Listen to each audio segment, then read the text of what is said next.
the headlines, President Park Geun-hye's pledge of broader welfare without tax increases is creating quite a stir in Korea's political circle. The finance minister, meanwhile, warns against a tax hike, citing deflation worries.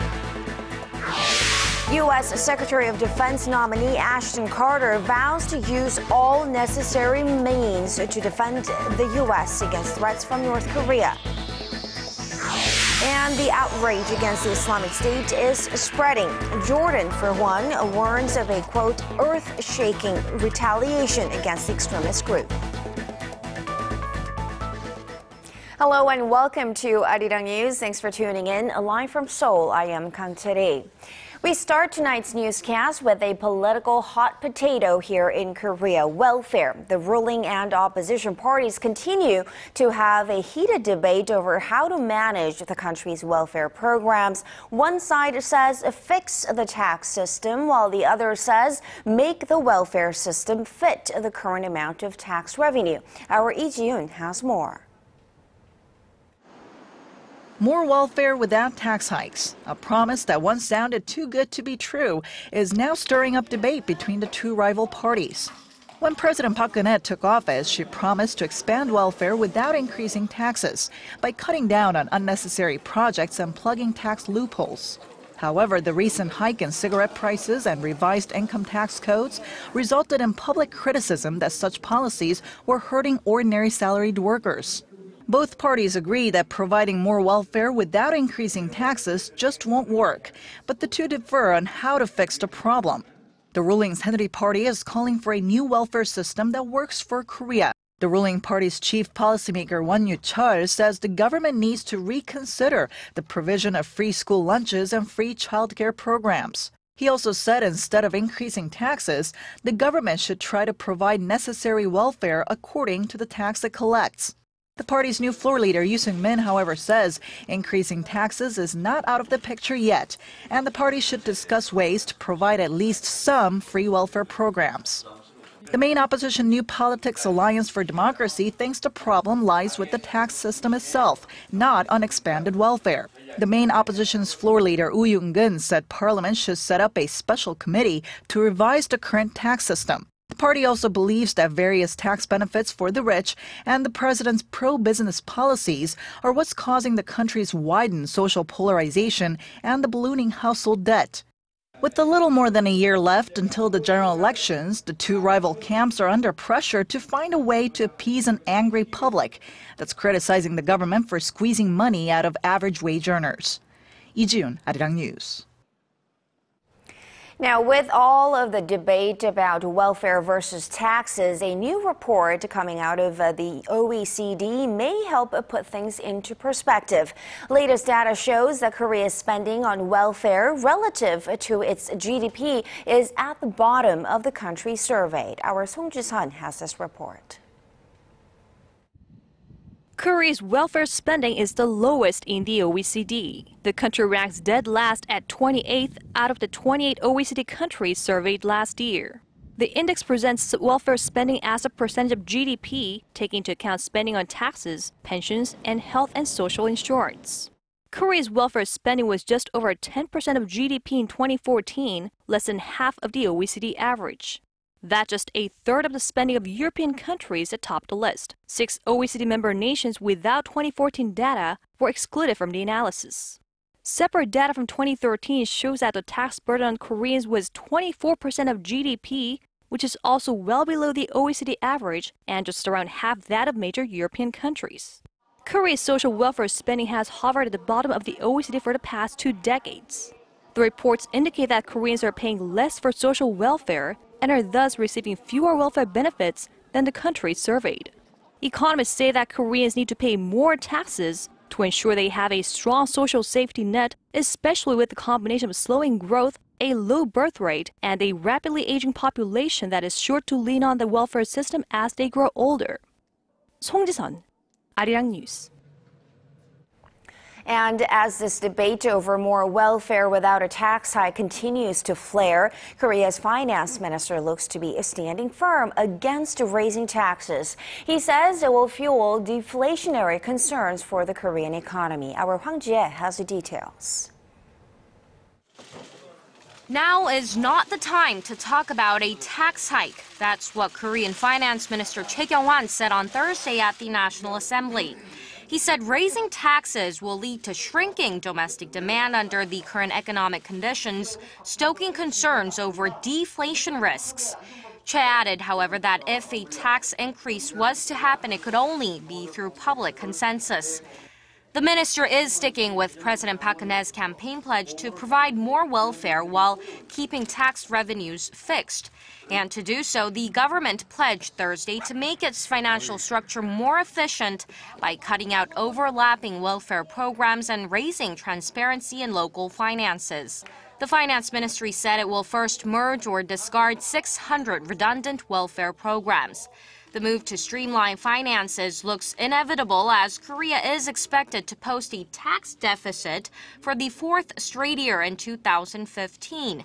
This amid calls for broader welfare in a country that has one of the fastest aging population with low birth rates. The finance ministry estimates last year's revenue shortfall will stand at over 11 trillion won or roughly $10 billion. Hwang Ji-hye, ARIRANG News.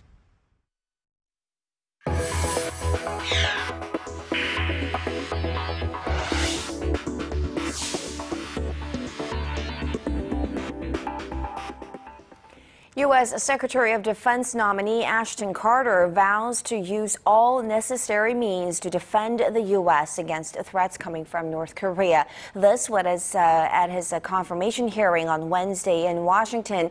He also had some tough talk about the Ukraine crisis. Connie Lee has more.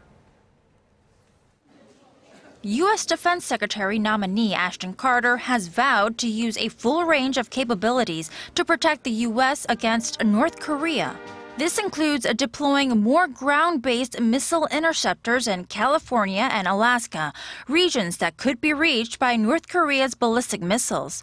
Carter's remarks came in his written answer to the Senate Armed Services Committee for his confirmation hearing on Wednesday. He added that North Korea's ballistic missile and weapons of mass destruction are a serious and direct threat to U.S. forces in the Asia-Pacific region and to regional allies and partners.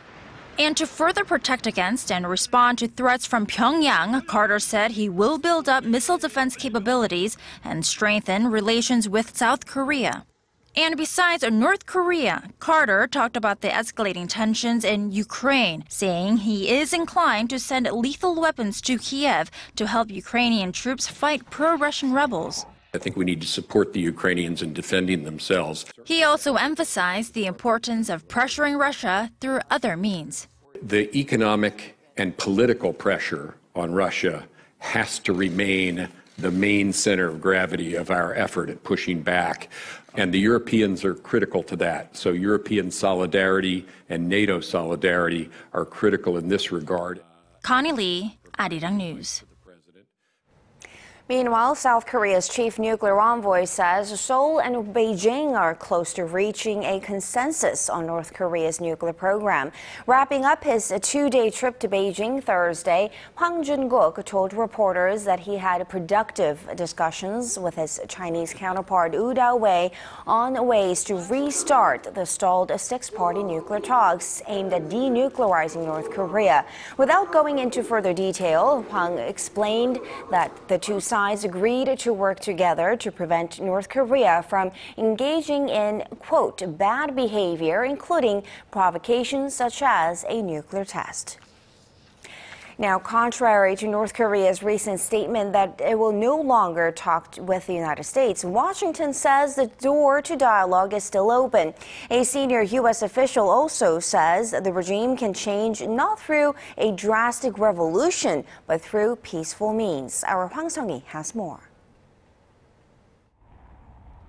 North Korea's transformation does not necessarily have to come through a regime change. That's according to U.S. Assistant Secretary of State Daniel Russell at a press conference in Washington on Wednesday. Referring to the transformation in Myanmar's economy, Russell said the opportunities that have opened and the scope of international cooperation has not come at the cost of a revolution. President Obama's remark in a YouTube interview last month fueled speculation that Washington is seeking a regime change in Pyongyang. And it is very hard to sustain that kind of brutal authoritarian regime in this modern world. Over time, you will see a regime like this collapse. Russell said he does not take seriously North Korea's latest declaration that it will no longer talk with the U.S. The North has often opted in and out of dialogue, making it difficult to take any single pronouncement as the last word. Russell reiterated that Washington is willing to hold talks with Pyongyang, but only when the regime is ready to demonstrate its sincerity towards denuclearization. At a separate conference in Washington, Chief U.S. Nuclear Envoy Sung Kim said that the U.S. is looking for an opportunity for serious talks with North Korea, but is also working towards stronger sanctions with the international community. The comments come amid reports that the two longtime foes attempted to arrange a secret meeting last week. Hwang Sang-hee, ARIRANG News. North Korea has slammed a recent remark made by Marzuki Darusman, the UN Special Rapporteur on Human Rights in North Korea, on Pyongyang's state-run Korean Central News Agency Wednesday. North Korea's Foreign Ministry spokesman said Darusman's words were a grave insult to its supreme leadership. In an interview with the Associated Press earlier in the week, Darusman said some 100,000 political prisoners in North Korea could be released immediately if the Kim Jong-un regime was replaced with new leadership. The economic slowdown in Europe is taking a toll on Korea's trade with the Eurozone countries. Korea swung from a surplus to a deficit shortly after its free trade pact with the EU went into effect back in 2011. Our Shin Se-min takes a closer look. A $10.2 billion deficit. That's how much Korea was down from trading with EU nations last year. Korea's exports, the world's single largest economic bloc, reached over $50 billion, while its imports topped $60 billion. The deficit trend began after the Korea-EU Free Trade Pact took effect in 2011. The following year, Korea suffered the first deficit in 15 years in its trade with Europe, with a shortfall of $970 million. And it rose to $7.3 billion in 2013. The reversal in trend is attributed to the fragile European economy. The situation is so desperate that the European Central Bank recently decided to pump $68 billion every month into the economy to prevent it from completely grinding to a halt. On the plus side, lower tariffs meant a surge in European exports to Korea. Sales of German cars, for example, jumped nearly 30% last year alone. Imports of German cars, European furniture, and medicine soared, and with the recent sanctions against Iran, many Korean importers turned to EU for crude oil. Although most Korean exporters suffered from a slow economy in Europe, shipbuilders were the hardest hit. Korean shipyards saw their deliveries to Europe tumble 50% from $12 billion in 2011 to $6 billion last year. While overall demand is suppressed, Chinese and Japanese shipbuilders have offered cheaper prices to snatch orders from their Korean rivals, taking advantage of the Korean currency's appreciation. He added that the trend of slow exports to the Eurozone is likely to continue, at least in the foreseeable future. Experts say that although the gaping trade shortfall is largely due to chronic economic slump in Europe, Korean companies will have to step up efforts to make their products more attractive to European consumers in terms of price, quality, and branding. Shin Se-min, ARIRANG News. Many people are seeking ways to relieve their stress, and a popular method here in Korea these days is apparently coloring books. And these are not your regular coloring books for kids. Our Kwon So-ah tells us more. Who says coloring is just for kids? These days, grown-ups are picking up their own coloring pencils as a trend that started in Europe has arrived in Korea. Now here's a bestseller that doesn't require any reading, just coloring. Secret Garden was published in August last year in Korea after its original release in 2013 in the UK. While the fun factor remains the same as it did years ago, there's a little more substance behind coloring books for grown-ups. It's mostly quoted as having an anti-stress effect, as coloring is commonly used for therapy. Coloring books tend to make me more patient and calm. That's why I buy a number of them each year. Publishing companies were quick to respond to the popularity, realizing the positive psychological effects. Coloring books is like getting away from the busy life, so although it takes some time, I think this is the best method to relieve stress. Around 100 different coloring books have appeared on shelves in Korea in a span of just 5 months. Most of them from abroad.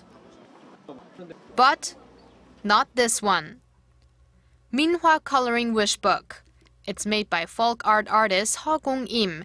Minhwa is a Korean art genre known as the art of the common people from the 17th to 19th century. I made the book since Korean traditional elements cannot be found in Western coloring books. I aim to sell my copyrights abroad too.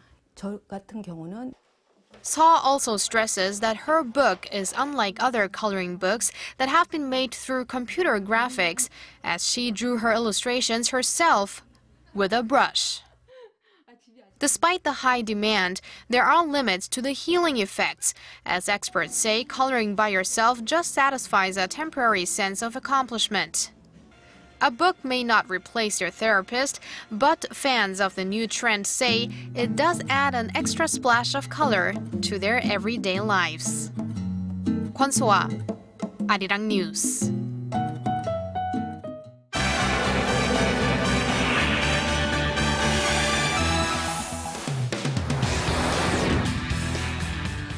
A day has passed since a Trans-Asia Airways plane crash landed into a river in Taiwan's capital city, and this as search efforts are underway to find the 12 missing people. To tell us more, Paul Lee is joining us from the news center. Paul, this shocking crash occurred in not only near downtown Taipei, but also in a populated area beside a highway. That's right. Aviation experts say there could have been much more damage in this accident, and that's why many on social media are hailing the pilot as a hero for apparently trying to avoid these built-up areas. In the meantime, hundreds of rescuers are combing the freezing waters for any signs of more bodies. At least 31 have been confirmed dead, but as night falls over the crash site, officials expect the death toll to continue to rise. Our Connie Kim has the latest.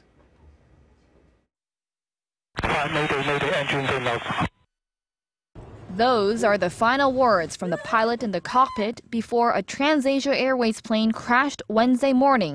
Dramatic video footage captured by a car dashboard camera shows the ATR-72 clipping a bridge shortly after takeoff and crashing into the Keelung River. There were 58 people on board. After the Kinmen Islands-bound flight plunged into the river, 15 people were pulled out of the wreckage.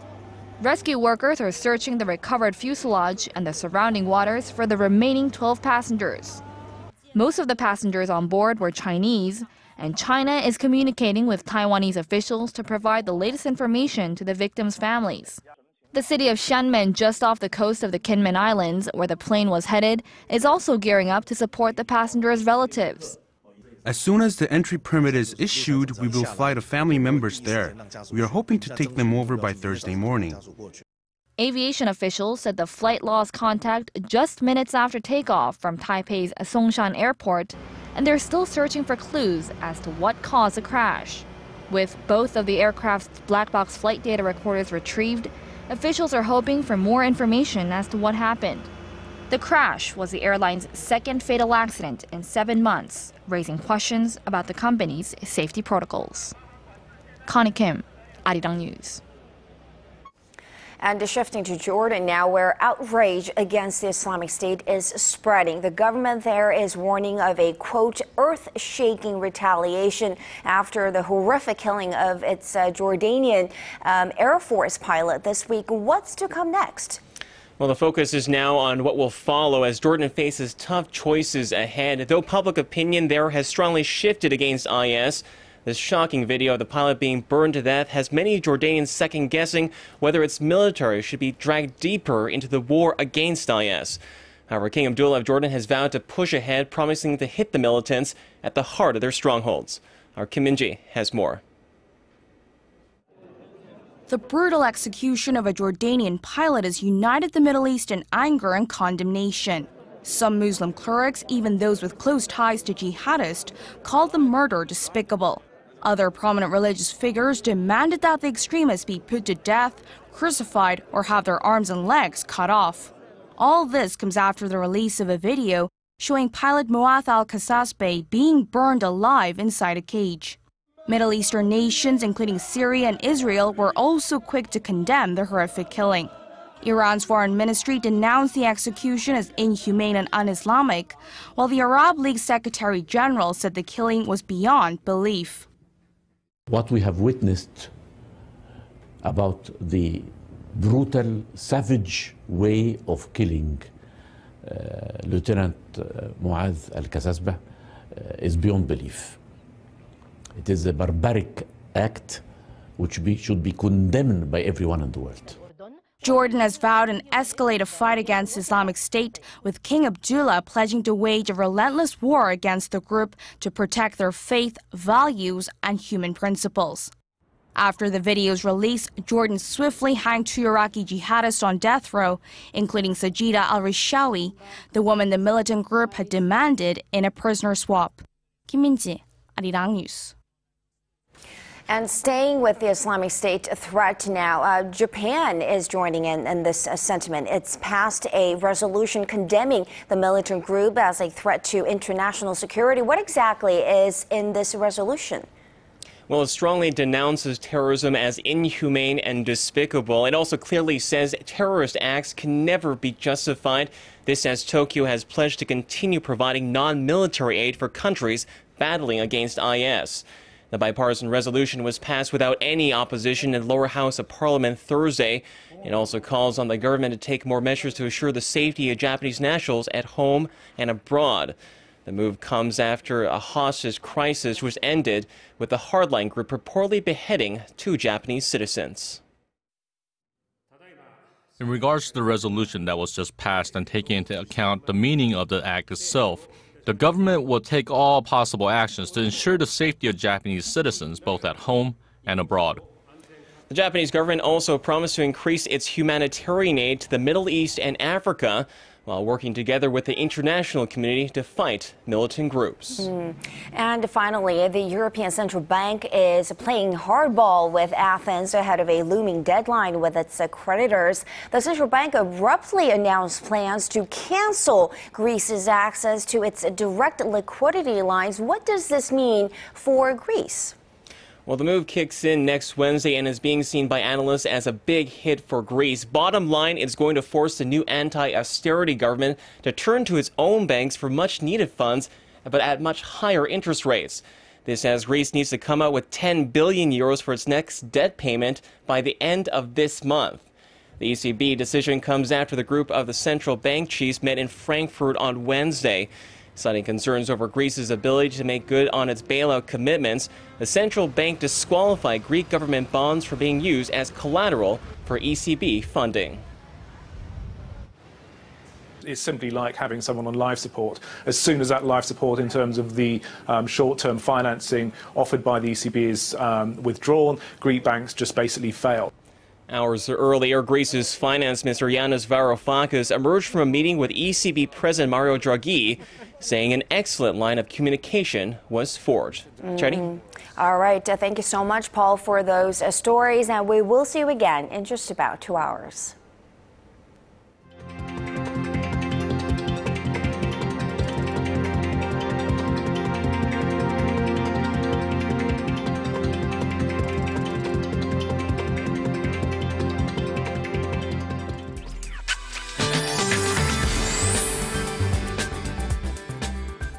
Hello and welcome. I'm Kim Bo-kyung with your weather forecast. So high levels of micro-dust particles continue to linger today, and air quality warnings were issued, but that has been lifted as of 4 p.m. And currently it is mostly clear skies nationwide, but on and off snow showers are falling along the western coast. And with cold air sweeping in, expect wind chills to set in overnight, dropping tomorrow's morning lows. But it looks like the mercury will bounce back up to seasonal averages by the afternoon. Looking ahead, bright and clear skies and moderate conditions are in store through Saturday, and a cold snap is set for Sunday and Monday. On to tomorrow's readings. Seoul reaches 6, Daegu and Gwangju 8, Busan reaches 9. Meanwhile, Jeju hits a high of 9, Dokdo 6, Mount Kumgang -2. Those are the updates we're following at this hour, and I'll be back with more after 10. And that does it for this edition of Arirang News. Thanks for watching and have a great evening.